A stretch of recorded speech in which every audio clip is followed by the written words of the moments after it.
तो जुगाड़ शब्द हर चीज़ से जुड़ा हुआ है। अगर आप डिक्शनरी मीनिंग देखेंगे, आप जुगाड़ की डिक्शनरी मीनिंग, तो वहाँ पे भी है।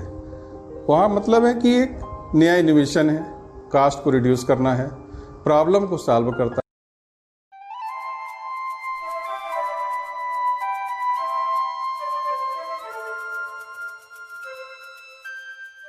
हेलो दोस्तों, नमस्कार। द स्कूल ऑफ सिविक्स में आपका स्वागत है, आपका अपना चैनल। मैं विजय कुमार पांडे, आपका होस्ट, आपका स्वागत करता हूं।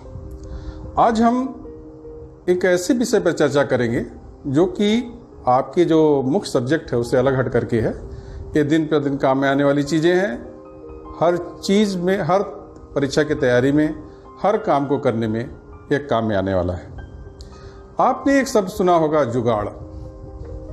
हमेशा सुना होगा, लोगों से सुना होगा, घर में सुना होगा, बाहर सुना होगा, ऑफिस में सुना होगा कि यह काम जुगाड़ से कर लिया जाए, यह काम जुगाड़ से कर लिया जाए। ये जुगाड़ शब्द अपनी दिनचर्या में ऐसा शामिल हो गया है कि बिना इसके काम चल ही नहीं सकता है। मैं इसको जानने की कोशिश किया, गूगल किया कि देखा कि क्या ये किस देश से इसकी उत्पत्ति हुई है, कहाँ से आया है। मुझे लगा था कि ये शब्द केवल भारत में ही प्रचलित है, लेकिन गूगल करने पता चला कि इसके सबसे ज़्यादा प्रयोग साउथ ईस्ट एशियन कंट्रीज में होता है। साउथ ईस्ट एशियन कंट्रीज मतलब वियतनाम, इंडोनेशिया, लाओस वगैरह, यहाँ पे किया जाता है, यहाँ की कंपनियों में किया जाता है। उनका मकसद होता है कास्ट को रिड्यूस करने के लिए जुगाड़ को अपनाना। अपने यहाँ भी होता है, आप बहुत जगह देखे होंगे। स्पेशली आप अगर बाइक ठीक कराने जाते हैं, कार ठीक कराने जाते हैं, कोई भी इक्विपमेंट ठीक कराने जाते हैं, तो अगर वो जो शॉप ओनर होता है या मैकेनिक होता है, कहता है कि क्या ये पार्ट बदलना पड़ेगा, ये ख़राब हो गया, ये सही नहीं है, तो हम क्या कहते हैं, अरे देख लो भाई, कोई जुगाड़ है क्या इसका? तो कहता हाँ ठीक हो जाएगा, थोड़ा सा इसको प्लेट को सही कराना पड़ेगा, बिल्डिंग करानी पड़ेगी, ऐसा करके। उसके बाद से फिर वो सही हो जाता है, फिर हम अपने काम में लग जाते हैं, अपने पैसे की बचत होती है। उदाहरण के लिए, एक बार मेरा बाइक का जो टेढ़ा वाला स्टैंड होता है वो टूट गया। बहुत दिक्कत होती है खड़ा कराने में, क्योंकि आजकल तो कोई भी सीधा स्टैंड पे उसको खड़ा ही नहीं करते, अपने बाइक को टेढ़ा ही लगा देते हैं। कई बार तो गिरते गिरने नौबत आ गई। तो मैं पास में दुकान वाले को ले गया कि भैया इसका क्या करोगे, इसको बदल दो आप। करा भैया बदलने की क्या ज़रूरत है, पास में एक बिल्डर है, वहाँ चले जाइए, अभी सही हो जाएगा। मैं उसके पास ले गया तो उसने बिल्ड कर दिया, तो फर्स्ट क्लास हो गया, आज तक चल रहा है, कोई दिक्कत नहीं हुई।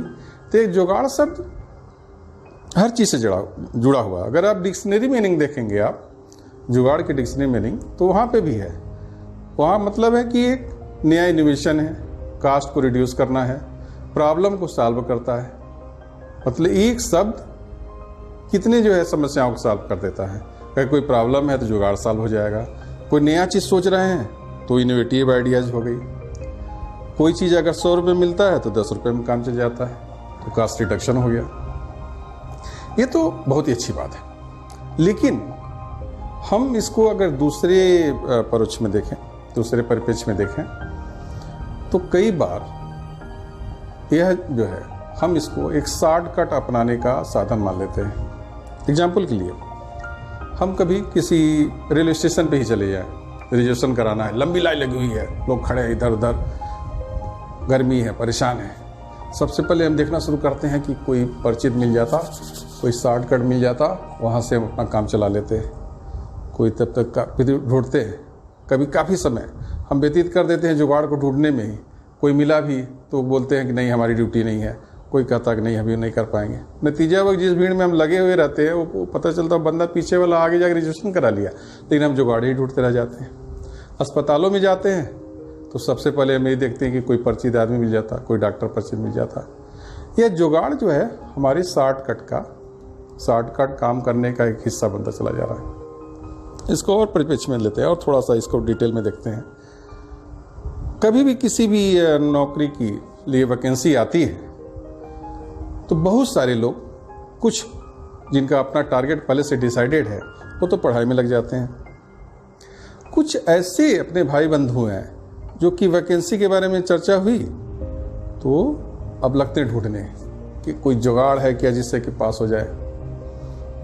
अभी हाल ही में क्या 2-3 साल पहले लोको पायलट की वैकेंसी आई थी, तो एक हमारे परिचित रहे, हमने कहा बोला तैयारी करो यार, बहुत अच्छी वैकेंसी आई हुई है, ITI किए हुए हो आप एलिजिबल भी हो। उसने कहा भैया जुगाड़ मिल गया है। वे कौन सा जुगाड़? कहा इस बार तो मेरा पक्का ही है, बहुत बढ़िया हमने सेटिंग की है और जुगाड़ मेरा काम कर जाएगा। हमको बोले भैया कुछ नहीं, ज़माना बदल गया है यार, अब नौकरी में जुगाड़ वुगाड़ नहीं चलता है, अब परीक्षा दोगे, ऑनलाइन परीक्षाएँ होंगी, इंटरव्यू तो ख़त्म ही हो गया है, उसके बाद तो आपको नौकरी मिलेगी ना। भैया जुगाड़ हो गया। अभी कुछ दिन पहले मुलाकात हुई थी तो बताया, बोला भैया वो जुगाड़ तो फेल हो गया हमारा। हमने कहा था पहले कि जुगाड़ हर जगह काम में नहीं आता है। जुगाड़ शब्द आप ये देखिए कि जन्म से लेकर के मृत्यु तक कहीं भी हम इससे अलग नहीं हैं। अस्पताल में बच्चे की डिलीवरी से लेकर के शमशान घाट तक हम हर जगह जुगाड़ी ढूंढते हैं। डेड बॉडी लेकर के भी जाते हैं तो वहाँ पर भी जो वहाँ पे कार्यकर्ता सोचते हैं कि पहले हमारा हो जाता, उसके लिए भी जुगाड़ देते हैं, पैसे से भी देते हैं। यही हाल हॉस्पिटल में भी रहता है। जन्म के समय हम कोशिश करते हैं कि कम से कम में ऐसा कोई व्यवस्था हो जाए, ऐसे कोई व्यक्ति मिल जाए जिनके उनका हम सदुपयोग कर करके हम अपना काम करा लें। लेकिन यह हमेशा सही नहीं होता है। अब इसको हम अपने पढ़ाई पर लेकर के आते हैं।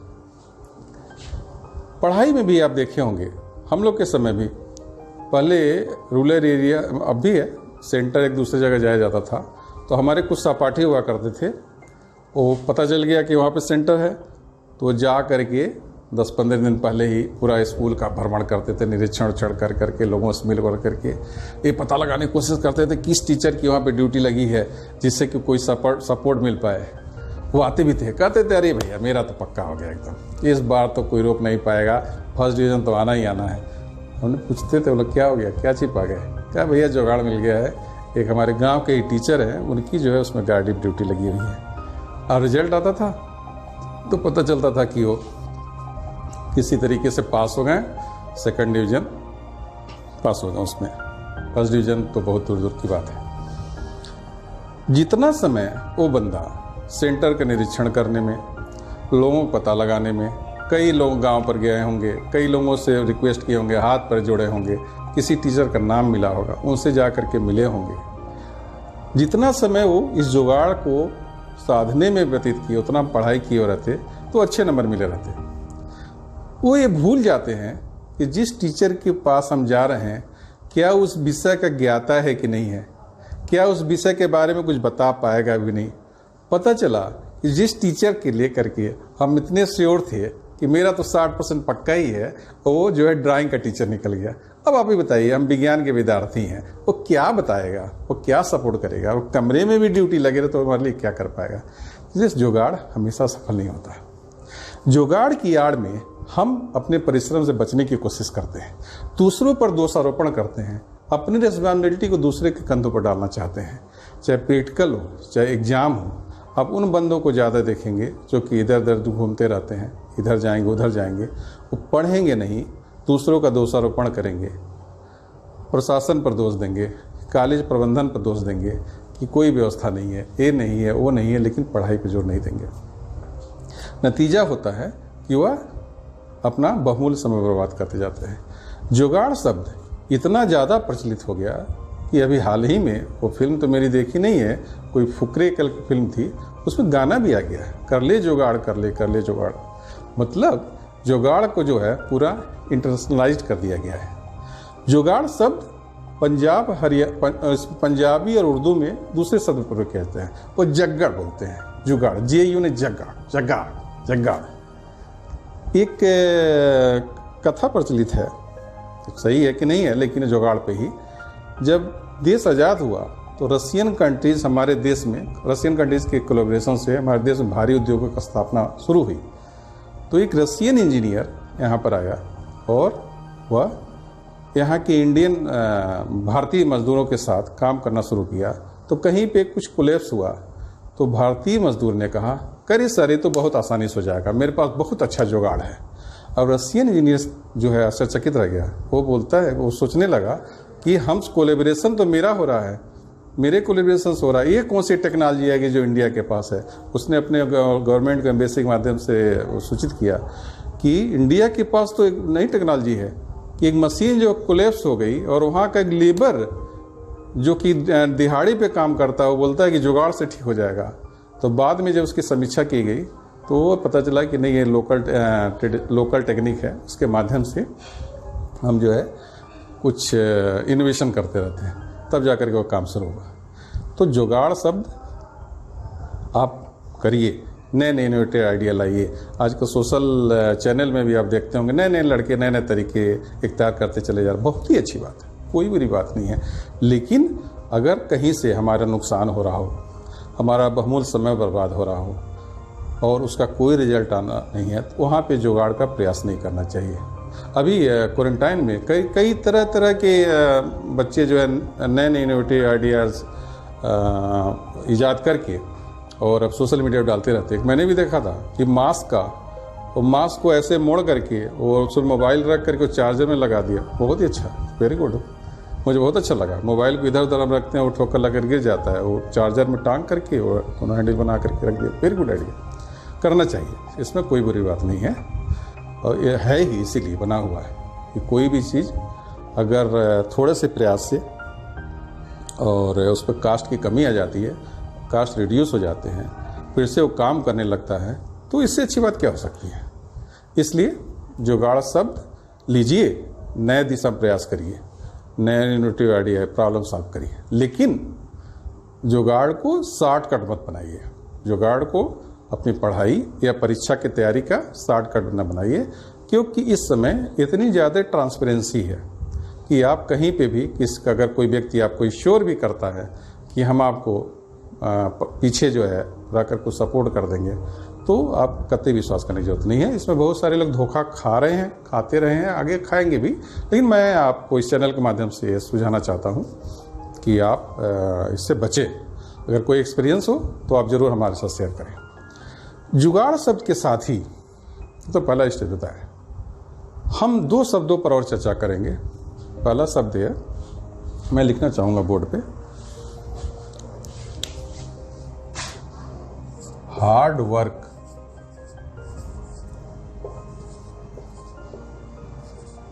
और दूसरा स्मार्ट वर्क। वर्क लिखना था, WORK, work. Hard work, smart work. अगर आप देखें पहले शब्द हार्ड वर्क पर, हार्ड वर्क किसी भी एरिया में हो सकता है, काम करने में, ऑफिस में काम करने में, पढ़ाई करने में, घर में, किसी भी जगह हार्ड वर्क कह सकते हैं। आप देखें कि हार्ड वर्क से बचने के लिए ही जो परीक्षार्थी, विद्यार्थी या ऑफिस के कर्मचारी वह जुगाड़ के फेर में रहते हैं। ऑफिस में भी होता है, लोग काम करने नहीं चाहते, सोचते हैं कि किसी से करा लें, क्या कोई बंदे मिल जाएगा, उसको फुसला कर बहला कर उसे काम करा लेते हैं। वो अपने को उस काम से बचना चाहते हैं, उस हार्ड वर्क से बचना चाहते हैं। पढ़ाई में भी हमको पढ़ना पड़ेगा, ज़्यादा तैयारी करनी पड़ेगी, कंपटीशन देना पड़ेगा, तो उसके लिए उस शॉर्टकट सोचते हैं कि कोई जुगाड़ उसके लिए मिल जाए। लेकिन एक तरीका बिल्कुल ही सही नहीं है। हार्ड वर्क तो आपको करना ही करना पड़ेगा। कैसा हार्ड वर्क करना पड़ेगा, किस तरह से करना पड़ेगा? क्या एक मजदूर जो दिन भर मजदूरी करता है उस तरह से? क्या ऑफिस में बैठे लोग काम करते हैं उस तरीके से? क्या एक विद्यार्थी सवेरे से लेकर के शाम तक करना पड़ता है उस तरीके से? हर लोगों के लिए हार्ड वर्क की डिफिनीशन अलग अलग है। एक मजदूर, उसकी जो क्षमता रहती है, उसका जो कैलिबर रहता है, उसके अनुसार वो काम करता है, दिन भर मजदूरी करता है, अपना शाम को जो भी पाता उसका जीवन यापन करता है। तो एक उसकी परिस्थिति है कि वो मजदूर बना हुआ है। लेकिन हम विद्यार्थी के तौर पर देखते हैं, अगर दिन भर हम सवेरे से 6 बजे से लेकर के 11 बजे तक, बीच में लंच के उसका लेकर के शाम तक खूब पढ़ रहे हैं, कोई भी अपनी तरफ से कोर कसर नहीं छोड़ रहे हैं, लेकिन रिजल्ट जब आता है तो उस मन माफिक नहीं होता है। तो यह प्रश्न उठना स्वाभाविक है कि क्या हम जो तैयारी कर रहे हैं वह सही पाथ पे है कि नहीं। अगर इस पर विचार नहीं करेंगे तो हमेशा रिजल्ट वैसा ही आएगा जैसा कि पहले आता रहा है।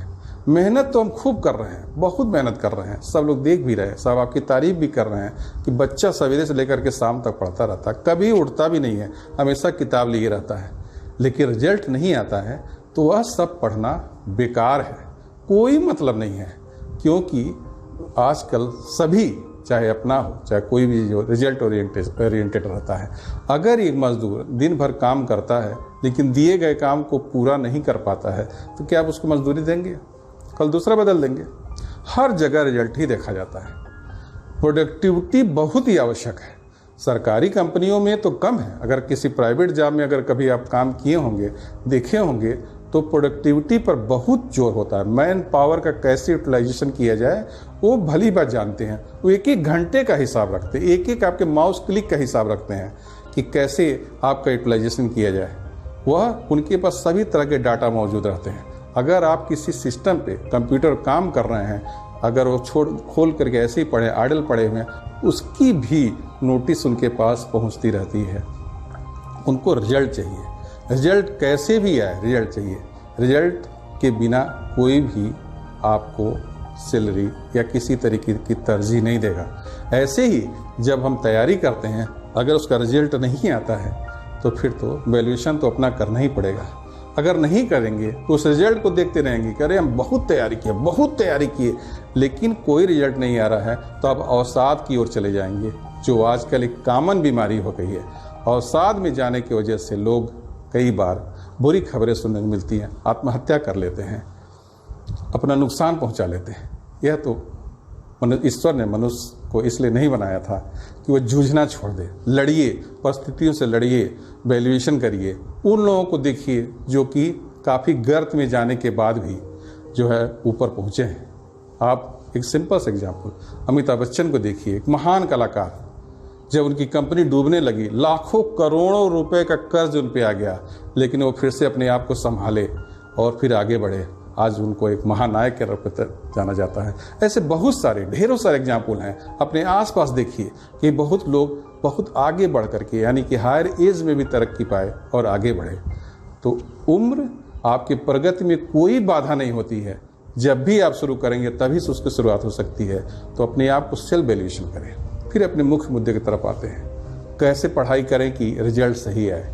आप जब तक कोई लक्ष्य बना करके, कोई टारगेट बना करके नहीं पढ़ेंगे, ऐसे एक किताब लेकर के आपने प्रीफेस से लेकर के लास्ट पन्ने तक पढ़ा शुरू किया, क्या फ़ायदा? मेहनत तो बहुत हो रही है लेकिन रिजल्ट नहीं आ रहा है। उसी को कैसे रिजल्ट आए, कौन सा हम ऐसा तरीका अपनाएं जिससे कि आप उस पर आगे बढ़ सकें, अपने लक्ष्य को प्राप्त कर सकें।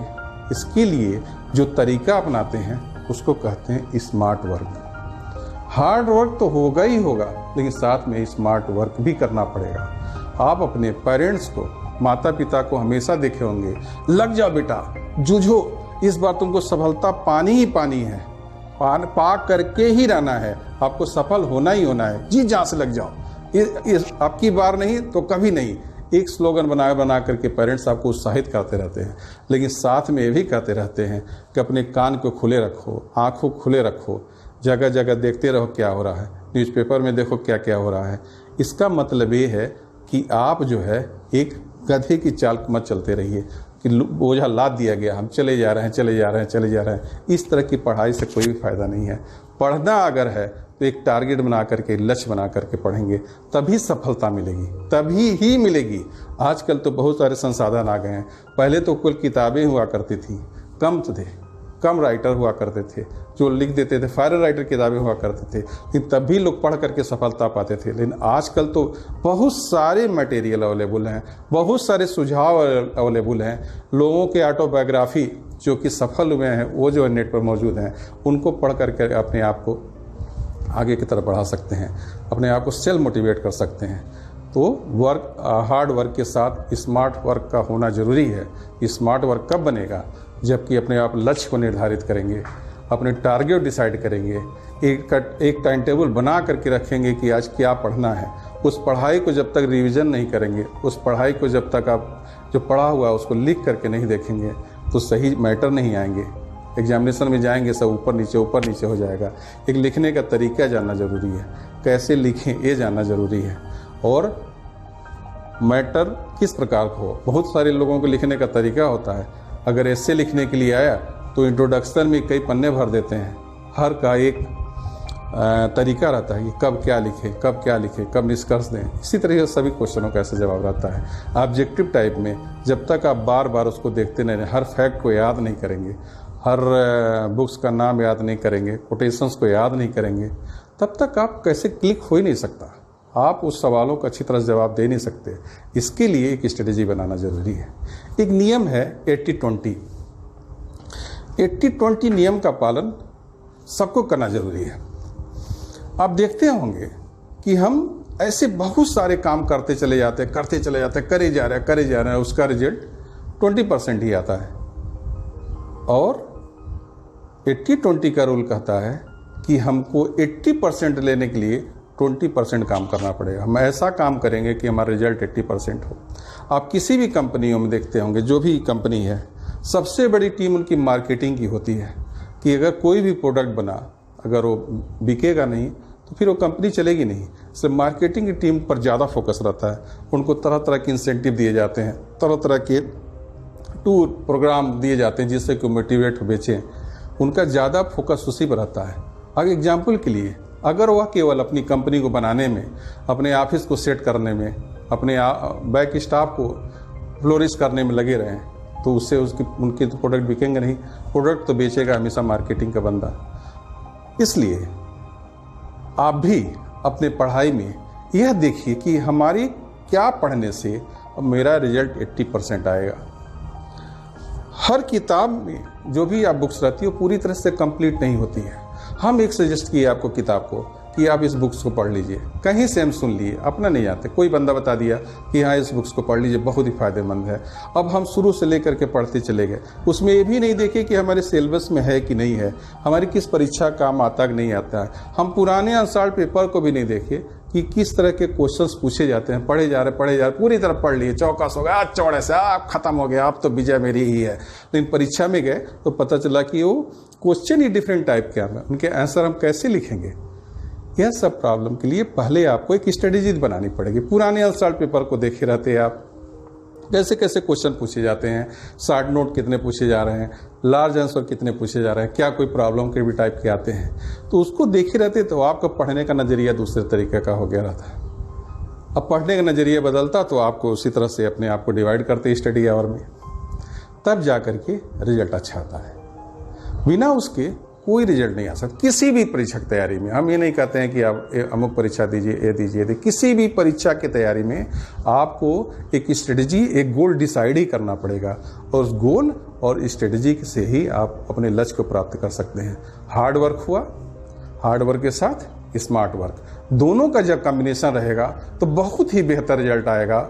और मैं आपसे श्योर दिलाता हूँ, अगर इस थ्योरी को आप फॉलो किए तो आप कभी भी अपने टारगेट से पीछे नहीं रहेंगे। किसी जगह आप नौकरी भी करते हो, ऐसा नहीं कि आप एग्जाम की बात कर रहे हो, नौकरी भी करते हो, नौकरी में भी हर जगह आपको काम दिया जाएगा, ढेर सारे फाइलों का ढेर हो जाएगा, जमा हो जाएगा। कैसे करना है, तो आपको जो इम्पॉर्टेंट फाइलें पहले निपटानी है और जो सेकेंडरी है उसको अलग रख देना है। होता क्या, गंज गया, अब ऊपर से ले करते चले जा रहे, जो सबसे इंपॉर्टेंट फाइल है पता चला वह नीचे पड़ी हुई है। आप करते करते शाम के 5 बज गए, आप उठ के चले गए, अब आपका तो रिजल्ट है नहीं। आपके सीनियर्स पूछेंगे क्या फाइलें वो हुई, तो आप कहेंगे नहीं नहीं वो तो नीचे पड़ी हुई थी। इससे किसी से कोई मतलब नहीं। आपको स्ट्रेटेजी बनानी थी, फाइलें आकर के रख दी गई, इसमें किसी ने नहीं कहा कि आप नीचे वाला करिए ऊपर वाला करिए। आपको प्रायोरिटी डिसाइड करनी थी कौन सा आज का है।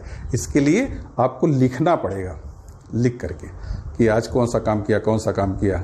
अगर कोई काम छूट गया तो उसको कैरी फॉरवर्ड कर दिए दूसरे तरफ। इस तरह से जब आप काम करेंगे, इस तरह से जब आप पढ़ाई करेंगे, पढ़ने के लिए भी ये है कि हम क्या क्या पढ़ेंगे। आज का टारगेट हो गया कि आज हम कॉन्स्टिट्यूशन का प्रीएम्बल पढ़ेंगे, फिर प्रीएम्बल पढ़े, फिर उसके बाद से दूसरा पढ़े। क्योंकि एक ही चीज़ को बार लगातार अगर पढ़ते चले जाते हैं तो एक कॉन्स्टिट्यूशन भंग होने लगता है और फिर समझ में नहीं आता कि क्या पढ़े, क्या छोड़े, क्या पढ़े, क्या पढ़े। अब दिमाग में नहीं समझ में आ रहा, नहीं आ रहा, प्रीएम्बल बार बार पढ़े हैं। इससे टेस्ट को चेंज करिए, आप अपने जितने भी सब्जेक्ट उसको बदलिए, कुछ ऐसा रखिए, एक पढ़े फिर थोड़ी देर के लिए दूसरा पढ़े।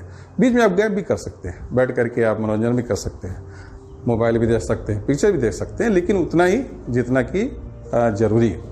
ऐसा नहीं कि आप बैठ कर 3 घंटे की मूवी देखते चले जाए तो जो आगे पढ़ा वो भी तो बेकार हो जाएगा।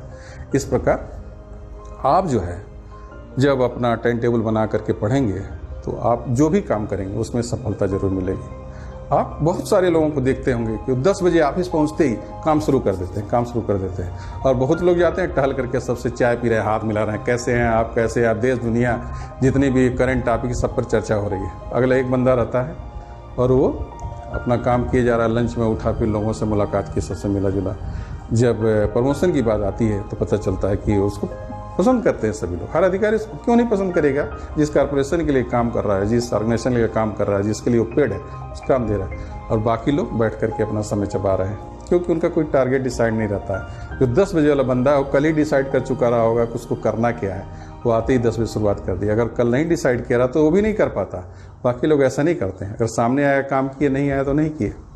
ये तरीका बिल्कुल ही नहीं, ये स्मार्ट वर्क में नहीं आता। हार्ड वर्क हो सकता है, हार्ड वर्क आप कर सकते हैं, अरे बहुत काम किए, पसीना छूट गया, थक गए, ये है वो है, जो भी कहें आप, लेकिन स्मार्ट वर्क नहीं है। स्मार्ट वर्क सटीक प्लानिंग, सटीक स्ट्रेटजी, सटीक गोल जब बनेगा तभी आप कर सकते हैं। इसी के साथ दोस्तों फिर मिलेंगे। नमस्कार।